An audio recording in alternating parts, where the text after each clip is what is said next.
പ്രതിപക്ഷത്തിനെതിരെ ഒന്നും പറയില്ല, എനിക്കെതിരെ വ്യക്തിപരമായിട്ട് പറഞ്ഞു. അത് സാരമില്ല. അത് നമ്മള് എങ്ങനെ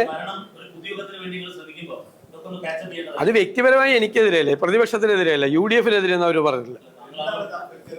അത് അവർക്ക് എന്നെ ഇഷ്ടമല്ല, അതുകൊണ്ട് എനിക്കെതിരായിട്ട് പറഞ്ഞു. അപ്പൊ എനിക്ക് എന്ത് ചെയ്യാൻ പറ്റും? നിങ്ങൾക്ക് ഇവിടെ ഇരിക്കുന്നവർക്ക് മുഴുവൻ എന്നെ ഇഷ്ടമാവോ? എന്നെ ഇഷ്ടമാണെന്നാണ്. എന്നെ ഇഷ്ടമാകത്തില്ലെങ്കിൽ എനിക്കെതിരെ ചിലപ്പോൾ പറയും. വ്യക്തിപരമായിട്ടാണ് എന്നെ വിമർശിച്ചത്. അല്ല, എന്നെ വ്യക്തിപരമായിട്ടാണ് വിമർശിച്ചിരിക്കുന്നത്, അല്ലാതെ ഞങ്ങളുടെ പ്രസ്ഥാനത്തെയോ കോൺഗ്രസിനെയോ UDF-നെയോ ഒന്നും അല്ല വിമർശിച്ചത്. എന്നെ വ്യക്തിപരമായിട്ടാണ്. ചിലപ്പോൾ എൻ്റെ സ്വഭാവം ഇഷ്ടമല്ലായിരിക്കും, ചിലപ്പോൾ എന്നെ കാണുന്നത് ചിലർക്ക് ഇഷ്ടമല്ലായിരിക്കും. അത്രയേ ഉള്ളൂ, ഞാൻ അങ്ങനെ കരുതുന്നുള്ളൂ. അത് സാരമില്ല, ഞാനത് ക്ഷമിച്ചെന്നേ. ഞാൻ അവരെ തിരിച്ചൊന്നും പറഞ്ഞില്ല, മോശമായിട്ടൊന്നും പറഞ്ഞില്ല. ഞാൻ അങ്ങനെയൊന്നും കാണുന്നില്ല. എന്നെ ഇഷ്ടമല്ല, അതുകൊണ്ട് അവരെന്നെ വിമർശിച്ചു. അങ്ങനെ വിമർശിക്കാൻ പാടില്ലേ? ഞാൻ അതിൽ അസഹിഷ്ണുത കാട്ടുന്നത് എന്തിനാ? ഞാൻ എന്നിട്ട് തിരിച്ചു പറഞ്ഞ മറുപടി നിങ്ങൾ ശ്രദ്ധിച്ചില്ലേ? അവരെല്ലാം നല്ല പ്രായമുള്ള ആളുകളാണ്, വലിയ സ്ഥാനങ്ങളിലിരിക്കുന്ന ആളുകളാണ്. ഞാൻ അവരെ കുറിച്ച് മോശമായിട്ട് ഒരു വാക്കും ഞാൻ പറയില്ല, ഒരു വാക്കും പറയില്ല. പക്ഷെ ആര് വർഗീയത പറഞ്ഞാലും ആര് വർഗീയത പറഞ്ഞാലും അത് പറയാൻ പറ്റില്ല എന്ന് പറയും. വർഗീയത പറയാൻ പറ്റില്ല എന്ന് പറയും. അത്രയില്ല, അതിന്റെ അപ്പുറത്തൊന്നുമില്ല.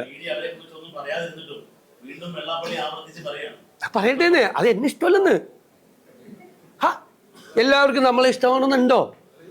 നമ്മളെ ഒരാൾക്ക് ഇഷ്ടമില്ല എന്ന് പറയുന്നത് നമ്മളെ അസഹിഷ്ണുത. നമ്മളൊരാൾ വിമർശിച്ചു, മുഖ്യമന്ത്രിയെ ഞങ്ങളെ എത്ര പ്രാവശ്യം വിമർശിക്കുന്നുണ്ട്, മന്ത്രിമാരെ നമ്മൾ വിമർശിക്കുന്നുണ്ട്. പ്രതിപക്ഷ നേതാവിനെ ആരെങ്കിലും വിമർശിക്കാൻ പാടില്ല. പ്രതിപക്ഷ നേതാവിന്റെ വിമർശനത്തിന് അതീതനായിട്ട ആളാണ്. ഞാൻ അങ്ങനെ അസഹിഷ്ണുതയൊന്നും കാണിക്കില്ല. നമ്മളെ വിമർശിച്ചാൽ നമ്മൾ നോക്കും, ശരിയാണെന്ന് നോക്കും. ഏത് കാര്യത്തിലാണ് വിമർശിക്കണമെന്ന് മനസ്സിലായാൽ കറക്റ്റ് ചെയ്യാൻ പറ്റുവാണെങ്കിൽ കറക്റ്റ് ചെയ്യും. അല്ലെങ്കിൽ അവരെ പറഞ്ഞ് ബോധ്യപ്പെടുത്താൻ പറ്റും, അത് നിങ്ങൾ തെറ്റിദ്ധരിച്ചാണെന്ന്. അത്രയേ ഉള്ളൂ. അല്ല, ഇതിപ്പോ അങ്ങനത്തെ കാര്യമൊന്നും അവര് പറഞ്ഞില്ലല്ലോ. അവര് ഞാൻ ശരിയല്ലെന്നല്ലേ പറഞ്ഞില്ല. അത് ഞാൻ എങ്ങനെ കറക്റ്റ് ചെയ്യണത്?